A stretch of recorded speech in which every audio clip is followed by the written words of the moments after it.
welcome back to episode 56 of the Sports Breeze podcast. Great to be back another week down as we get closer to episode 60. We got a special guest today, a good buddy of mine, Mr. Joe Price. Thanks for joining me, man. Good to have you on. Howdy, it's nice to be here. Thanks for having me on the show. Yeah, Joe Price, a guy that I work with in the digital department at KNB and News Center 1. Best guy we got. Plus, don't hold this against him. He's a Cowboys fan. But let me explain. He's a good Cowboys fan. He's not the we damn boys kind of guy. He's the suffer silently along with the rest of them kind of fan. Well, you just haven't been around me when we're winning.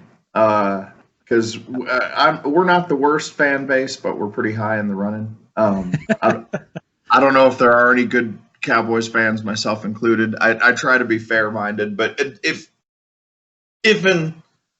we ever get to that sixth Lombardi Trophy, I'll tell you what, we're going to make up for 25 plus years of insufferability. I think we're coming up on 25 years in this upcoming winter.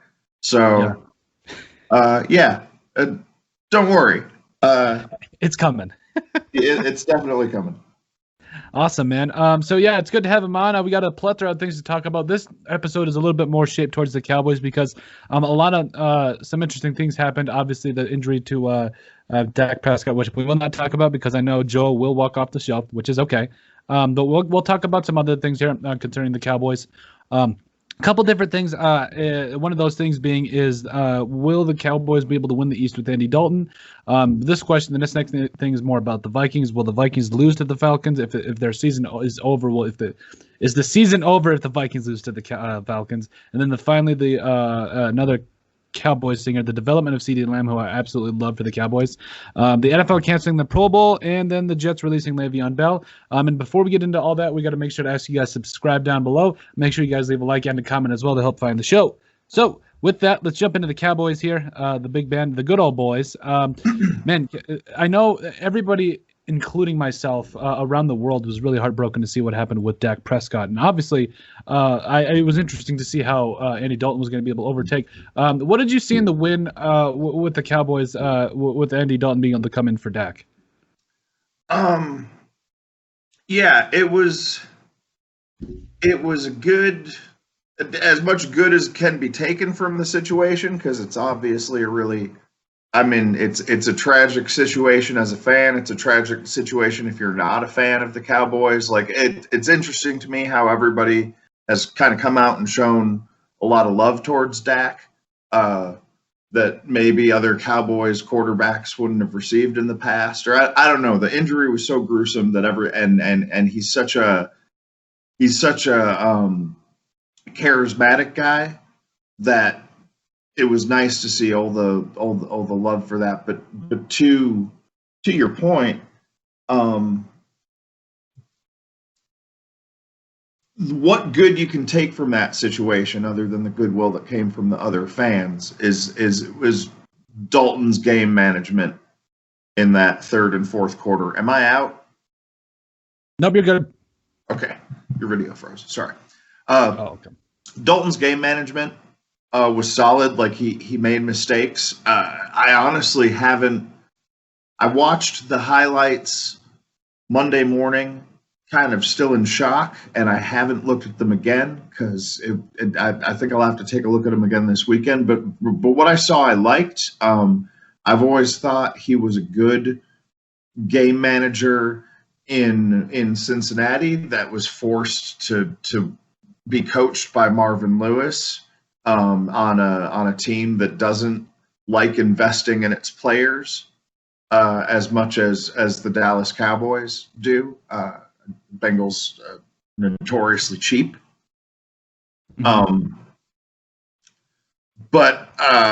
So I think he's in a good situation, considering. I think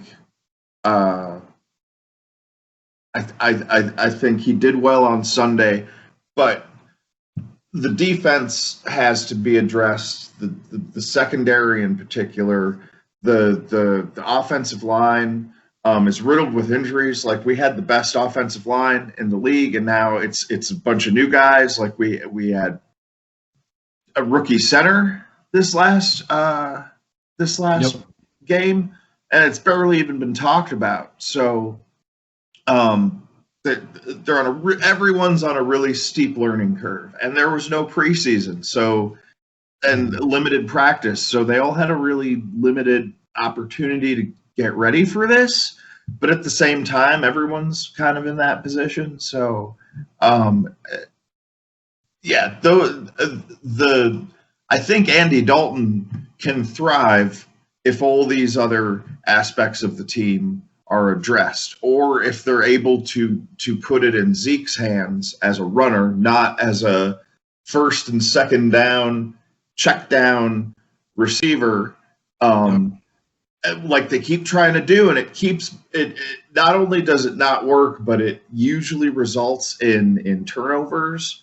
I don't know what the statistics are on it. I should have had that ready, but just based on watching, the making Zeke a receiver isn't working. So perhaps if they can figure out a way to carry the running game on his back like they did in 2016, so Andy Dalton has time to grow in the offense and the rest of the offense has time to grow, like it could work.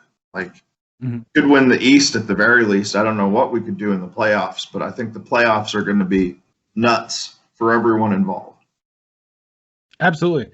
I think you brought up a lot of good points, especially with the fact of the way he managed the game, because I think a lot of people really thought that Andy Dalton, as some people, I should say, not a lot of people, maybe thought that he should start over Dak just to see what he could do. But I was like, there's no reason for that, because Dak is a very respectable, a good quarterback. And evidenced by that, I'm going to bring up some of the statistics here. He was completing 68% of his passes. He was passed for almost 1,700 yards in 4 games. That's unheard of. He had, other than the first game of the season, he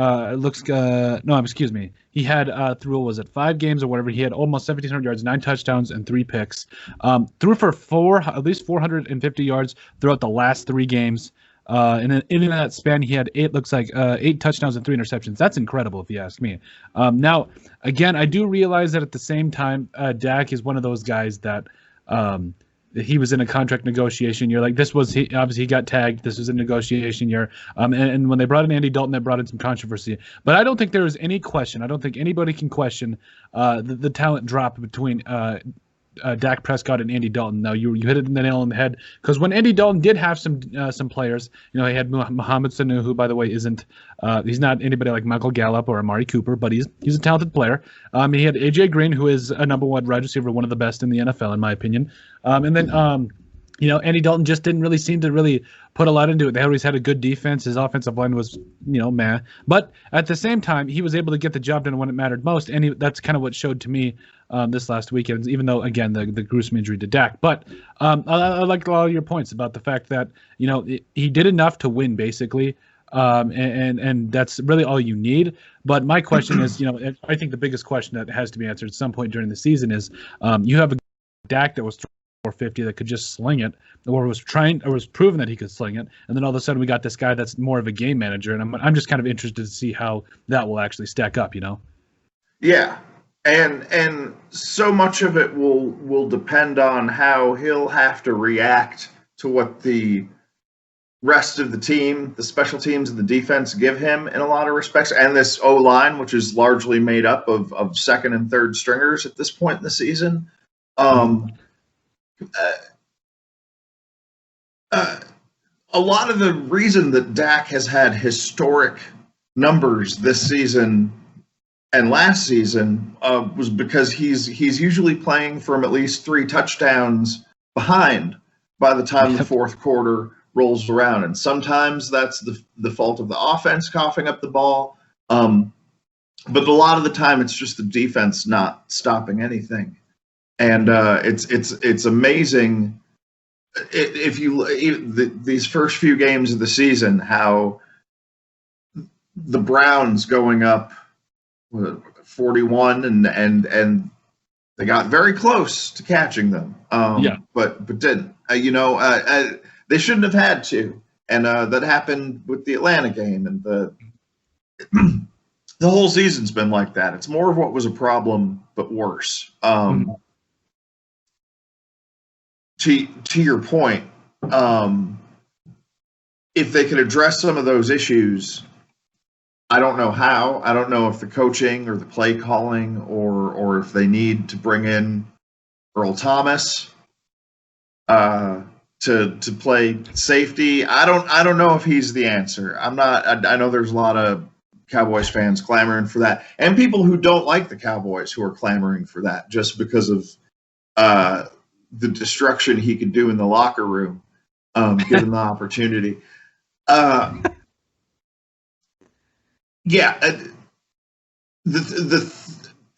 test isn't new though, because this was the case under Romo a lot of times where he'd get injured and the backup would be John Kitna or Kellen Moore or Kyle Orton we were talking about the other day. Like, not awe-inspiring quarterbacks, and not even particularly competent game managers. Like he was given nothing at backup. So if Romo was done, like, the season was over because Romo elevated the whole rest of the team. The team had stars all over, but not continuity throughout all the positions. So they were never like a truly dominant team that just covers on all sides.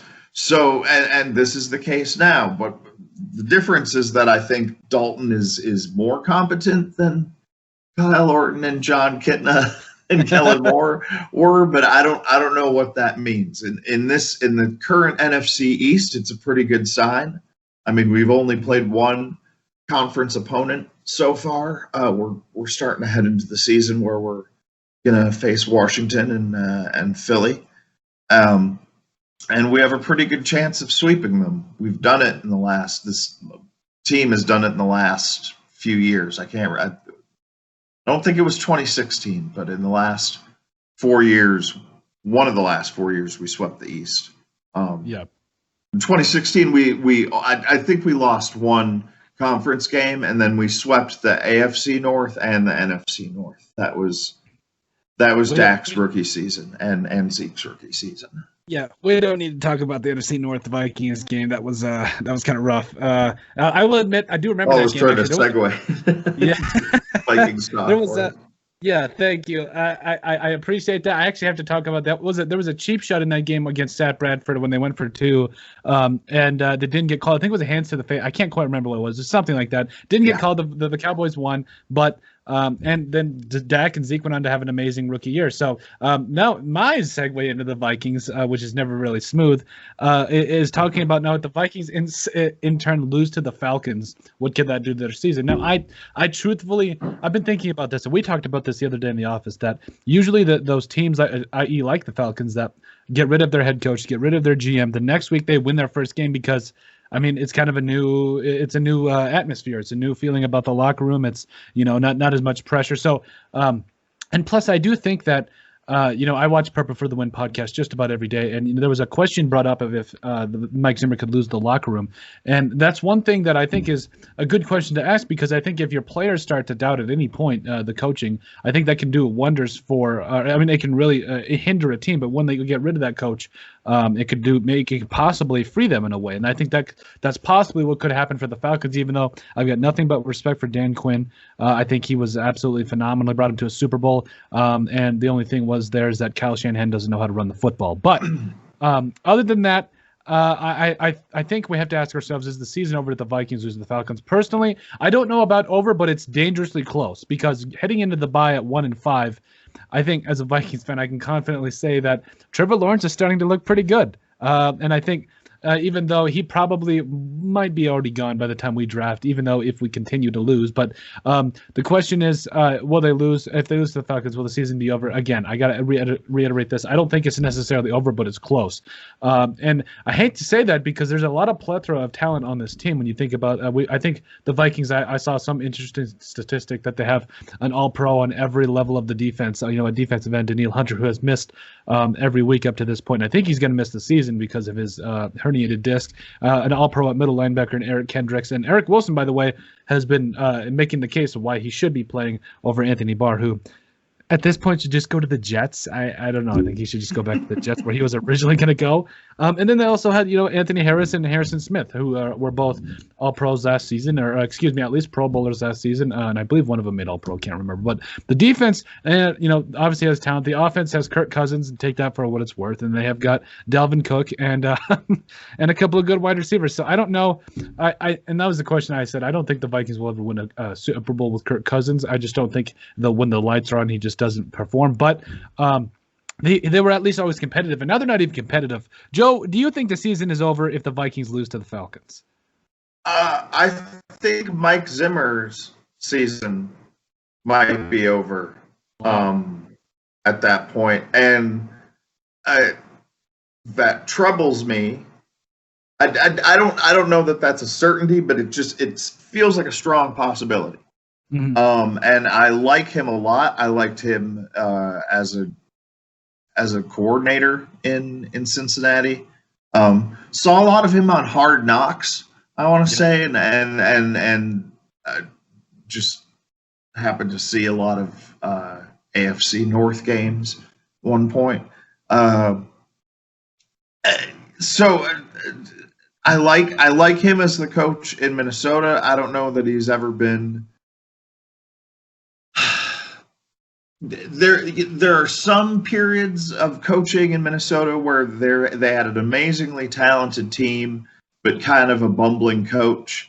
And then there are times when the coach was good, but the team wasn't so great. And it feels kind of like that time. And I don't know if Wilf will blow it up. He's kind of the dollar store Arthur Blank. And I looks to him somewhat for style points. So I just the pattern of Houston the 1 week, firing Bill O'Brien, and then Atlanta the next week. It's a good year to clean house. Mm-hmm. It's a good year to do radical things in terms of practice and business and play calling all throughout the NFL. Like it's a time to experiment. So if it's a good time to fire your coach, it might be a good time for Minnesota to do that. I don't know it'll be to their benefit, but I don't know what else they can do. Like you said, going into the bye with just one win, a team had much higher expectations. Mm-hmm. Yeah, it's hard to say because Vikings have a strong fan base, but it's not a voting fan base like the Patriots, or the Packers, or where the kind of Mike McCarthy got run out on a rail from Green Bay. Largely due to the collective lack of popularity among the fan base. Mm-hmm. And that happens in a few fan bases. It doesn't happen often, but I'm saying I don't feel like Minnesota is that kind of, mm-hmm. If there are going to be people at US Bank Stadium up in arms, mm-hmm. Because they can't go anywhere now. But it's really hard to say. Like I feel like that's a team that's got to make a move because I don't know. They should be doing better. The expectations were higher and they haven't been. But I don't know what that is. And that's a great point because honestly, again, it's the fact that the only reason I brought this question up was because of the point you made of the fact that two past weeks, two teams that are clearly underperforming. The Falcons are doing, have blown another couple of leads, and obviously the Houston Texans, even though they traded Nuke away, DeAndre Hopkins. They looked still like a pretty okay team. Like they had Will Fuller, they had Deshaun Watson, and an unrespectable defense. And then now all of a sudden, they fire Bill O'Brien, and now then the Falcons do pretty much essentially the same thing with their head coach and GM. And now I think that as the Vikings kind of hit, I don't think they would get rid of Rick Spielman. I think that he's done enough in terms of bringing in some good guys, and plus he builds through the draft every year. He trades way too much. I will say that he has I think he has 7,000 fourth-round picks next year, which is okay, great. That'd be great if one of them panned out. And this year we had a record-setting 15 draft picks, so I think the GM is okay. Zimmer, I don't know. what that means in terms of how his position holds, that is. Because there are years when his defense is just clearly the only bright spot on the team, and it was so for so long it was literally the offensive line in Minnesota that killed us. And now we've got some capital going into that. It's not our Achilles heel anymore, and now it is the defense that has been underperforming. I mean, they've allowed over 30 points a game in a couple of games this season. They're allowing a ton of yards. Now, granted, the first game of the season they got shredded against the Packers, but other than that, I mean, guys like Ryan Tannehill. And Russell Wilson's an MVP candidate, but I mean, they held him to 44 yards in the first half. So this looked like this was a team that was going to start to rebound, and then they blew it against Seattle. So essentially, I think this what this season is going to come down to is, unfortunately, is a game like the Falcons, in which the Vikings should win this game. Like in terms of on paper talent, I think the Vikings. I take the Vikings just a bit more over the Falcons, even though the Falcons have a respectable offense and defense. There, talent-wise, if we're just talking about talent, I still think the Falcons are a playoff team, but there's so much to be said about the mental capacity of the game, and especially confidence. I think that's just such a huge thing right now, and it just doesn't seem like the Falcons have it. Now, that could change very quickly now that Dan Quinn is out of town and no longer the coach. That could change very quickly. So it'll be really interesting to see what happens this Sunday. Anything to add before we head into CeeDee Lamb? I just wanted to tip my cap to your point that they're not going to win a Super Bowl with Kirk Cousins. You said that way back at the beginning, but it bears repeating. He's kind of an albatross, both in terms of talent and cost, around the neck of the coaching staff. Because he can deliver, I guess, but I saw him play twice a year during his stint in Washington, and I was never impressed. I think he has 2 victories over the Cowboys in his career, and only one of them is with the Washington team. So the other one was last year. Richly undeserved, that game. Made me mad. Thought you'd be happy to know that. Yes, Kirk Cousins. Yeah. But no, the reason it's so hard for me to say that is because when they first brought him in, Case Keenum was looking pretty good. He had an amazing season, which brought him to the NFC Championship game, and that the Vikings defense just did not play very well. And then the next season they got Kirk Cousins, and I was kind of optimistic at first, but then I realized that unfortunately, if every situation is not perfect with him in terms of offensive line play and wide receivers, has got a good defense, he will not win a Super Bowl. And now that the Vikings, the reason I say that they definitely won't win a Super Bowl with Kirk Cousins at quarterback right now is because the defense is not as what it was. When the defense was good, they had a shot. Like last year, it was pretty good. They made it to the second round and got knocked off by the 49ers, or the 49ers, as you say in the office, they're running the ball against everybody, and nobody could stop it. So it was kind of one of those things where, okay, now the defense isn't so strong. Kirk Cousins has to do it himself. Even though he's got Dalvin Cook, who will miss this next game, by the way, but it's kind of whatever. But I had to. It's hard for me to admit something like that. But in order to not give myself so much heartbreak in the future, you have to admit the difficult things to be able to get past them. Anyway. Yep. As we entered this discussion about the development of CeeDee Lamb, I do want to bring up an interesting point here.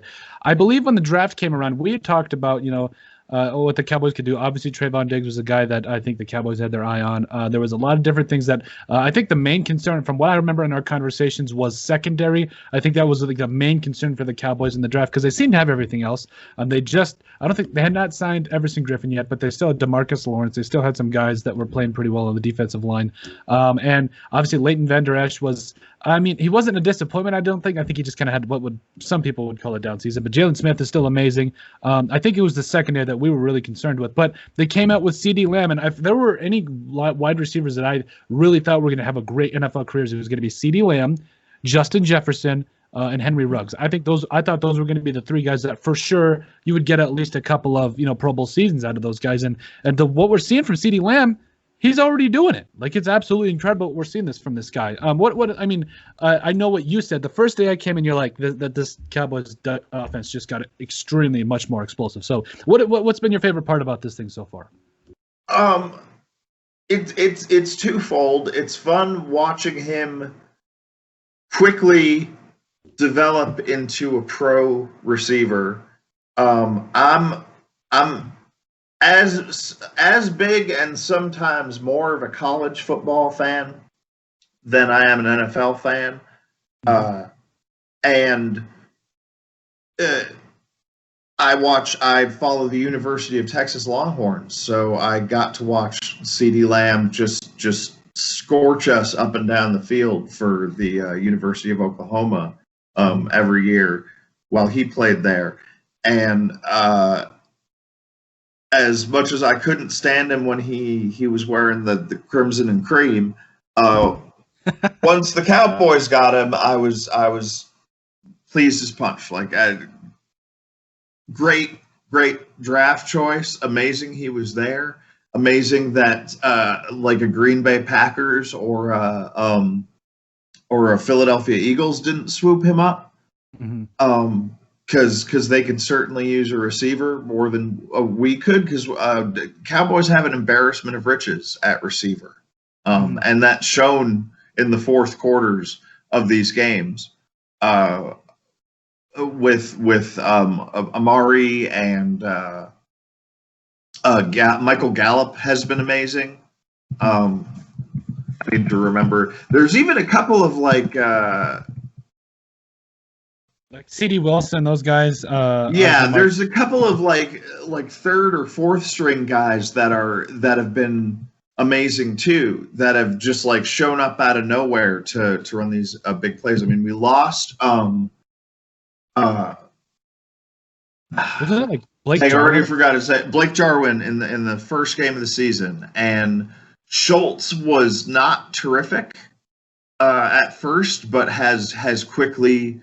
I mean, Blake Jarwin was never going to be Witten, and although having Witten around for so long kind of held Jarwin back to an extent in his development, because he was ready to play last season and kind of didn't get as much time with the ball as he maybe should have, especially hindsight being 2020, he's injured now. But Schultz has come in really well and expanded the receiving core through the tight ends in a way that we didn't always have, because Witten was great, but he was kind of a bulldozer. He wasn't a finesse tight end. No.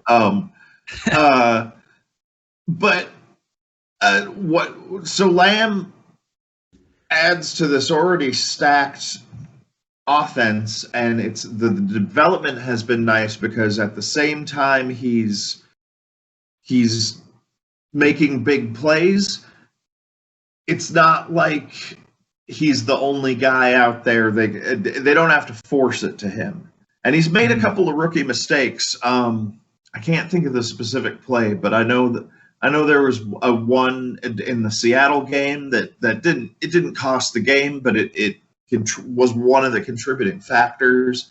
And at the time I was just like, this wasn't his first season in the pros. We might see something different from him there. So, but each game he seems to be getting better, and he's being given bigger opportunities and seems to be rising to the occasion so far. It's exciting. It's the Cowboys are a team that's usually defined by who their quarterback is. You think of eras in terms of the quarterback, and the having stars on the receiving core, so to speak. That wasn't an intended pun. I mean, really excellent players in the receiving core kind of contributes to that reputation, and I think it's. Considering that the offensive line is mostly made up of new guys, and we have the backup quarterback under center, and having this quickly improving rookie, like, I think I'm weirdly optimistic about at least coming out of the division, like winning the NFC East, which doesn't mean much because it's historically bad this year. But that's okay. Like, I want to see how the rest of the season goes, assuming there is a season, of course, or that it continues. apace, but I think we could make the playoffs. I don't know what that means because I don't know what the playoffs are going to look like. I think they're going to be strange for both conferences. I know I touched on this a little in the first segment, but I think as we get closer to that time and a playoff picture emerges, but even if there was no COVID weirdness going on, I don't know if I can say that on the air because it might get us flagged. Sorry, there was no virus thing going on. This would be a strange season because we have 17 games in this season, and an expanded playoff picture. So that in and of itself would be a novelty, but we have that combined with not having any preseason this year and all the weirdness. Like the NFL is a complex thing, and it's even more complex this year than ever before. So you look at the Major League Baseball playoffs, not that there's a direct analogy, but you're possibly looking at a Tampa Bay Atlanta World Series. Yeah. Just because, and having a Los Angeles Miami NBA Finals was kind of strange. Like it's not. I mean, everybody kind of expected the Lakers to be in there, but maybe not the Heat. So I think the playoff landscape for the NFL I think is going to be kind of strange, kind of fluky, and I think how the games are going to go is going to be kind of strange and kind of fluky. So who knows? The Vikings could rebound and win out for the rest of the season and make the playoffs and have a run. And I saw the New York Giants go 0-3 and then sneak into the playoffs and go to the Super Bowl and beat the undefeated New England Patriots. Anything could happen. Okay. Well, you're absolutely right, and that's something that not only is this year so unique in everything that's been going on, but I mean it's, from top to bottom, it's in every league too, and like you touched on. So personally, with the development of CeeDee Lamb, I think that the Cowboys, even though they're 2-3, and moving down the line here, he's obviously a deep threat. I would consider Michael Gallup more of a deep threat than him because he's averaging, Michael Gallup, I believe, is averaging like 20.5 yards per catch or whatever. But CeeDee Lamb is looking every bit as of the real deal. So I think that his development is really going to help them, especially when they do make the playoffs. I'm calling it right now. The Cowboys will make the playoffs over the Eagles because I love Carson Wentz, but I don't know what's going on there. I think they've got to figure some stuff out as a franchise before we can confidently say that they are going to make the playoffs. And then I believe the Cowboys quarterbacks that are albatrosses around their coaches' necks. I'm just gonna say that Carson Wentz, I've always thought he was overrated, and I couldn't be happier that he's the quarterback of the Philadelphia Eagles. Just like to throw that in there. Sorry, go on. No, you're good. No, I think it's like I said, you made a lot of good points, and I think it's really interesting to consider. And I think that because of that, the Cowboys, the weakness particularly of their division, will help them get them to the playoffs. Now, what they'll do with Andy Dalton, I'm not sure. If the defense rebounds even to like a middle of the pack defense, like almost like on the edge of top 10, this team could be scary because even if Andy Dalton is just a game manager, he can get the job done. Like that's the thing, is it will not be pretty wins. Like you said, we saw the Giants start 0-3, and the Cowboys essentially pulled out a win against the Giants, who again weren't. I mean, I think everybody thought it was going to be a trap game almost, but I mean, it was also, at least it's a win. I mean, it's better than losing it last second like you're the Vikings. So, but I do think, as far as you're coming about the Vikings, truthfully, dude, I don't know, because when you think about it. Let's say they magically win. Okay, they're 2-4 heading into the bye. They immediately got Green Bay. They've got to play Chicago twice and Detroit. Detroit, you don't know what you're getting with Detroit. It's either going to be Matthew Stafford, who's amazing, who's going to be playing very well, or it's going to be the other Matthew Stafford that we know and love, or Matthew Stafford at all because he's injured. So I think that the Vikings' fate is really going to come down to their defense, because the offense is put up for, like, it's been like almost a Cowboys offense, because it's put up 400 yards and 30 points these last couple of games. It's been fun to watch. So, yeah, it's going to take a lot for the Vikings to climb out of the cellar here. Best case scenario, I see them going is 8-8. But like I said, I absolutely love CeeDee Lamb. I'm kind of, like you said, though, I'm surprised that the Eagles or the Packers didn't trade up for him because, I mean, to see him fall that far. And if I'm not, messing around here, I think that the Vikings got the perfect end of the stick here because they need to find a replacement for Stephon Diggs, and Justin Jefferson kind of fell in our laps at, I believe it was 22 or whatever. But yeah, it's interesting because, even though Aaron Rodgers is playing amazing right now with scrubs essentially, or not first round wide receivers, and without Devontae Adams, imagine what he could do with a guy like CeeDee Lamb. So I think that would be incredible what he could do with him. So no, I've been really excited to talk to see what he's been doing. And the thing is like we knew he was a burner, like we knew he could run, but I think the one thing I've been really impressed with is the amount of separation he gets. Yeah. It's surprising how quickly he's doing that. Yeah, it's fun to watch. I will say this though, I don't know how much of Andy Dalton will hinder that because Dak Prescott and as a Cowboys fan, maybe I'm looking at this wrong, but as a Cowboys fan, maybe you can correct me if I'm wrong. Excuse me.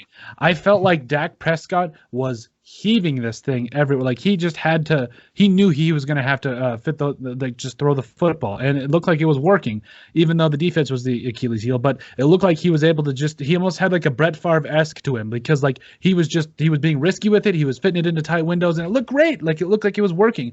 So I don't know what that'll do for the development of CeeDee Lamb having Andy Dalton as the starting quarterback now. So. Oh, that's a good point. They definitely got a different play style. It's funny hearing you compare Dak to Favre because Romo always got that comparison and kind of had to do the same.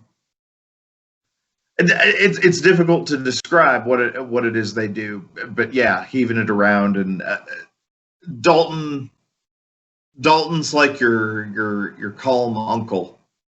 Compared to, I don't know, like his personality. I know he wants to win and stuff. He's very intense in the huddle. And before he got signed by the Cowboys, everyone was saying he was a candidate to go to New England, to replace Tom Brady. So I think that Lamb is going to thrive. Just about anyone throwing to him. And I think the learning curve is so steep for this team because of all the changes at the different positions that have had to take place in the last few games. That my worry is that it's a house of cards and that Mike McCarthy is too dumb to manage it. Because I often suspected he was the dumbest coach to ever win a Super Bowl. I know I'm not the only person to say that.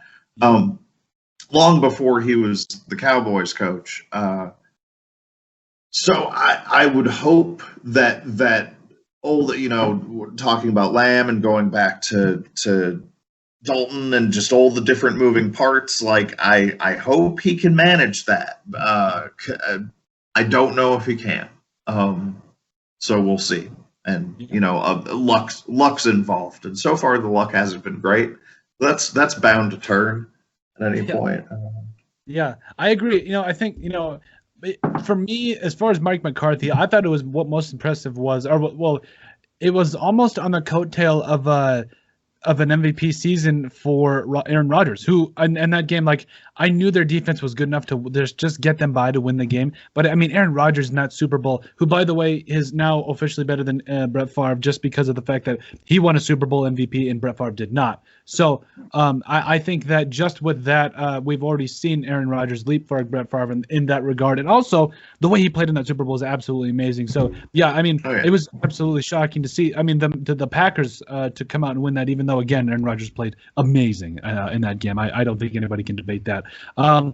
Let's see here. The NFL has canceled the Pro Bowl. Now, this is basically a gigantic popularity contest. Like that's what I've equated to the Pro Bowl. Even though and it's not just with the Vikings, but there's an immense amount of other players on every other team that should make it in terms of how they've played that season, or if they've had a breakout season. And it just sometimes those players just don't get selected because it's only the players everybody else knows. To me, it's a little strange that the NFL has canceled the Pro Bowl for the first. By the way, it's for the first time since 1949. Information courtesy of ESPN. I think that's kind of crazy when you think about it, because we're already in the middle of it, like almost in the middle of a season here, and they've just completely scraped the Pro Bowl. But I kind of get it at the same time too, because of I think it's held in Hawaii every year. Just the idea of going down to Hawaii is I don't know how it looks. Well, most of the last few years, it's been in Orlando. Orlando, that's what I meant. Yeah, I apologize. They've tinkered with it a few times. It was historically in Hawaii for as far back as I can remember. I don't know when that tradition started, but I remember being a kid and being excited about football because the Super Bowl was on last week, and turning it on a Sunday, and the only football was the Pro Bowl, and then just being instantly disappointed. That's like a very, very strong memory of, being 7, 8 years old, trying to watch football the week after the Super Bowl, because I didn't really get, it wasn't like NASCAR where the big game was at the beginning of the season.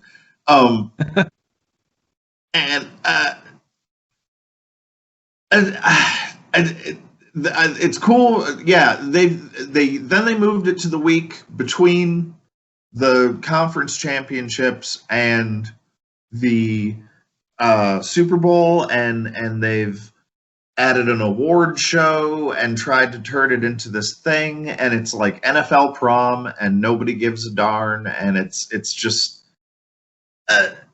nobody likes playing in the game. The players used to like going to Hawaii, but Orlando's not as spectacular a location for them. Maybe for their families it is, but that's also a really terrible time weather-wise in Florida. It's one of the few times that it's cold and windy and wet, consistently. Like, it can get pretty chilly, even in Central Florida, that time of year. So that can be a factor. I don't know that anyone is going to miss it. Maybe this is their way of seeing if they just never bring it back, and then maybe come up with something else. Because football doesn't need an all-star game, but maybe something that's more tailored to the fans, like a Madden tournament and then like a flag football game. Yeah, or something. I can agree with that. Like they play Red Rover. I don't know what it is, but I don't mind that they're, like I said earlier, it's a year where the leagues in general and the NFL in particular are experimenting because they have to, and that's a fine experiment as far as I'm concerned, especially when there's still potentially going to be a Super Bowl. We don't really know how that's going to play out. It's in Tampa. And Florida is a state where they do have some crowds in for athletic events, and we'll see where we're at for that in February. So I think just managing the logistics I would have assumed that the Pro Bowl would have been in Orlando this year. You could tell me if I'm wrong, but managing the logistics of having both events within a week of each other in pretty much the same part of the state. I mean, Orlando's I'll say not even a 2-hour drive from Tampa, but from a logistics standpoint, it makes sense, especially if they want to make the Super Bowl work.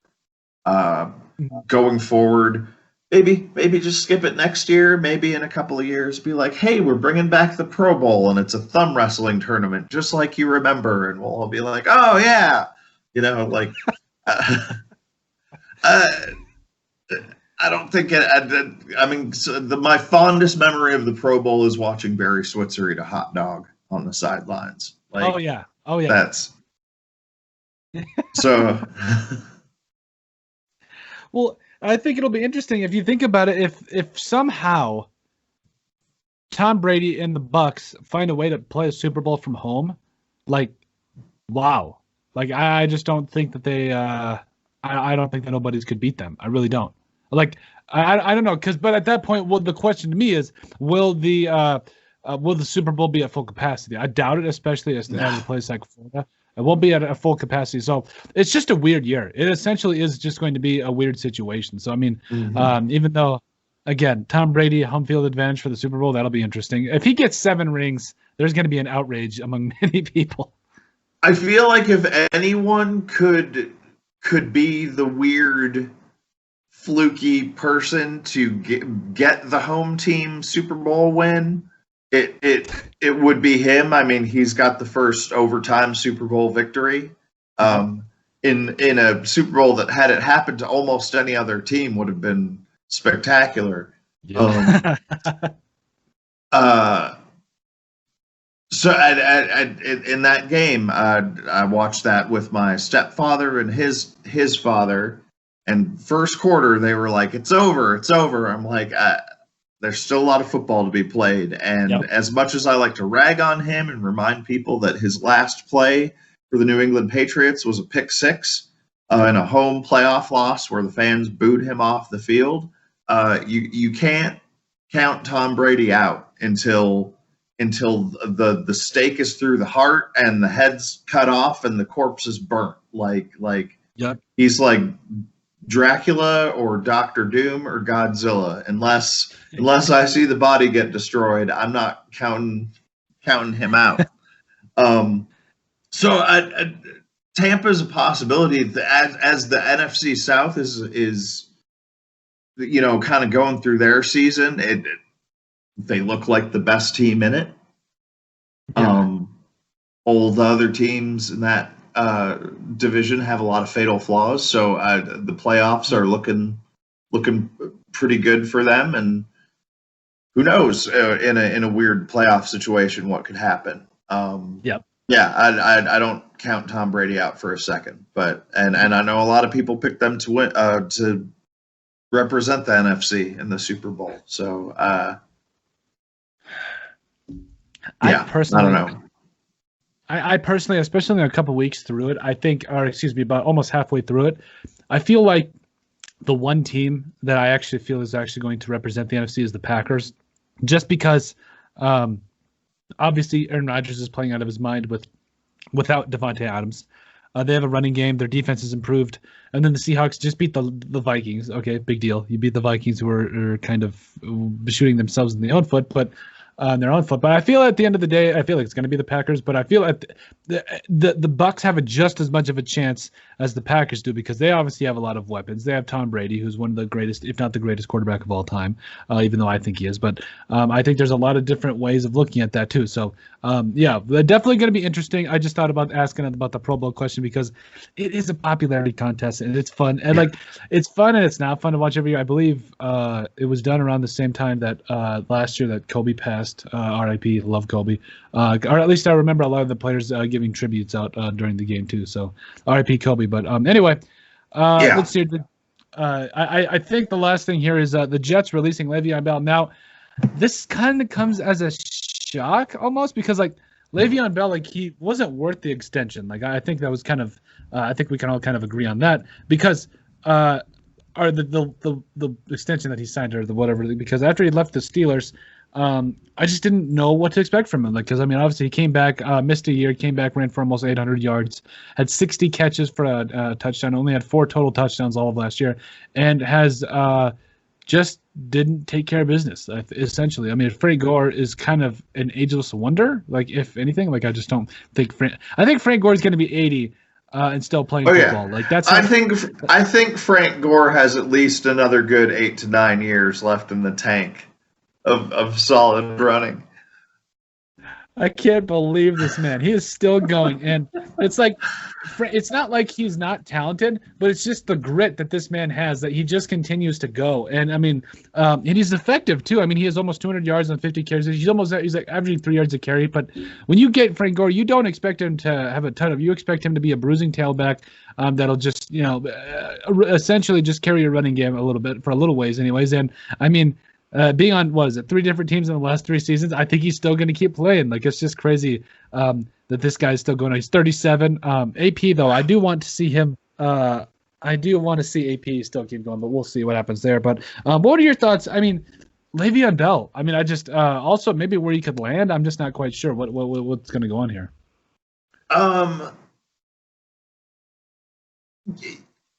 This was the one in doing the research that I was honestly the least familiar with. I mean, I know of him, I know of the situation, and I hear a lot of talk about it on sports radio. But it's the Jets, so I just kind of tune it out like everybody noise. else. Yeah, it's like an ad for a car dealership on the radio. Like I can recognize what the words mean. But it's just like I don't care about the big deals down at the lot or whatever. That's an astute example. Yeah, that's where the Jets kind of land for me. I don't want to give Adam Gase too much credit, but the argument I've heard pundits make is that if he could have done something with Bell, then he would have found a way to play him. Yeah. So I think the insinuation is that he's fallen off a cliff, in terms of production, and maybe that was already beginning to happen in Pittsburgh, and that's part of the reason it's the bad blood was stirred up there. But I don't know how smart Adam Gase is. I don't know how long for that job he is either. Speaking of coaches on the chopping block, I mean the Jets are still 0-5, right? Something like that. Yeah, it's not good. Yeah. Let me just again. I don't pay enough attention. Jets. Yeah. To know what the Jets' record is. I think they're 0-5. Yeah. The Jets are 0-4. 0-4. Excuse me. Yes, they're 0-4. Yeah. So they have lost 4 games so far of the 4 they've played. So they just cut one of their star players, I guess, who doesn't want to play for them. I don't know who. Let's see. Sorry, I should have left that window open and seen who the Jets are playing next. I don't know that the Jets might win over 3 games this year. I just don't see it. I think there's just so much. I mean, they have the Dolphins on Sunday. They're losing that game. That's you can don't take that to the bank, but because who knows what Ryan Fitzpatrick will show up. What hobo they put a fake beard on and strut out at quarterback, because I swear it's a different dude every week playing the role of Ryan Fitzpatrick. As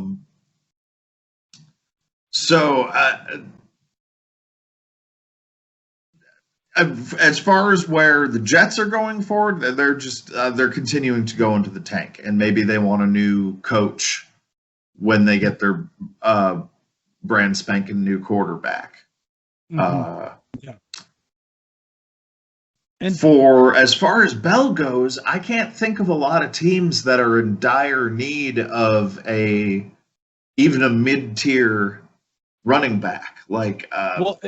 It says here that the report is from NBC Sports, which is it's our affiliate. We work for them, so that's cool. But, it says that he's choosing between the Dolphins and the Chiefs. Now, if I'm him, I go with the Chiefs every single time and twice on Sunday because that's my best shot to win a Super Bowl. Sure.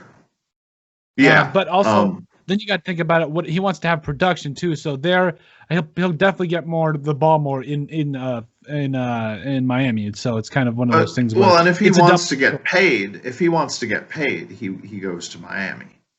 Yeah, true. So if he wants to play against them this Sunday, he goes. But exactly. That's his camp saying that, like, oh, I'm choosing between Miami or Kansas City. I don't know that means either of those two teams have put out an indication that they're looking for him. Yeah. I'm not casting aspersions on what he's saying. I'm just saying that's an odd statement. It's like I too would like to put out the word that I am choosing between quarterbacking the Dallas Cowboys or being a moon rocket captain. And it wouldn't be an untrue statement from a certain point of view, but no, I digress. But between those two, I feel like if he's genuine about wanting to get a ring, then obviously the Chiefs are the way to go, because I think the Chiefs are still they're still my pick to go to the Super Bowl for the AFC this year and potentially win it all. I think I think the sky's the limit for that team. But the payday, the locale, the lowered expectations, and the opportunity to play against the Jets again, that makes Miami pretty appealing. Miami's a team a lot like Dallas is that, where players go there to retire, like to get a big payday and then to stop playing while they're still in the league. It's something Jerry tolerates, so it's just the way, and whatever the current ownership group of the Miami Dolphins is now. I don't know what group of celebrities that. I don't think J-Lo and Jimmy Buffett. I don't think that ownership group is still in power. I don't know. I'm looking it up right now. I think it's Stephen Ross. Yeah, it's Stephen Ross. Yeah. Okay. The Dolphins. I still think if LeVeon Bell, I honestly think, maybe I could be wrong here. I'm okay with being wrong, but I at least want to be heard. That's my motto. Is this decision will likely tell us what's more important about him, whether it's to win games or money. Like that's honestly that's what this decision will show about Le'Veon Bell. So I can see him going either way here. That's a really it's going to be really interesting.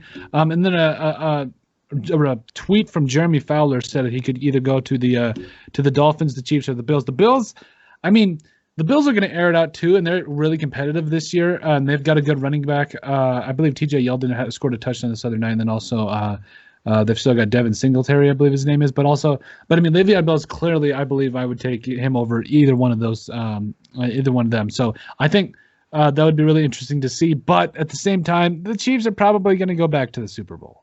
So I don't know, but just for the Bills and for the Dolphins to both be candidates, Gase must have known that, letting him go. Yeah, and either he's a genius or an idiot, and I guess we'll find out in short order, because that just stood out in my mind when you said that. But I think you're absolutely right. We're going to see what's important to him very quickly. Yeah. But anywho, that's what we had for what's this, episode 56. It goes by. Man, what anything to add before we go on here? Like maybe go Cowboys or something?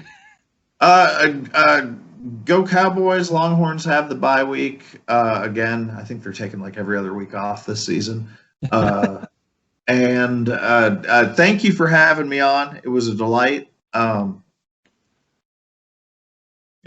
I'd be happy to come back anytime. Absolutely, man. It was a lot of fun having you on. I've realized that Joe is the kind of guy that speaks his mind, and you need that in sports because I think there's a lot of times where people they think something, but they're too afraid to say it. And Joe is definitely not that guy. So I have so much fun having you on. Definitely, I have to have you on again sometime soon. Perhaps if the Cowboys win the Super Bowl or if they make the playoffs, we'll have to have you on to rub it in a little bit, say we them boys or something. I've got a backup celebration worked out, but I'm pretty tight-lipped about it until there's actually something worth celebrating. It's like talking to a pitcher at a no hitter. You don't want to jinx it. So until then. All right. Well, I won't beat it out of you. We'll get out of here. Thanks everybody for joining us for episode 56. Make sure you guys give Joe a price, a follow on everything he is. I think he's on everything. Instagram. No, don't follow me. I'm not on social media. Thank you. Okay. All right. With that, we'll get out of here. And always from this show.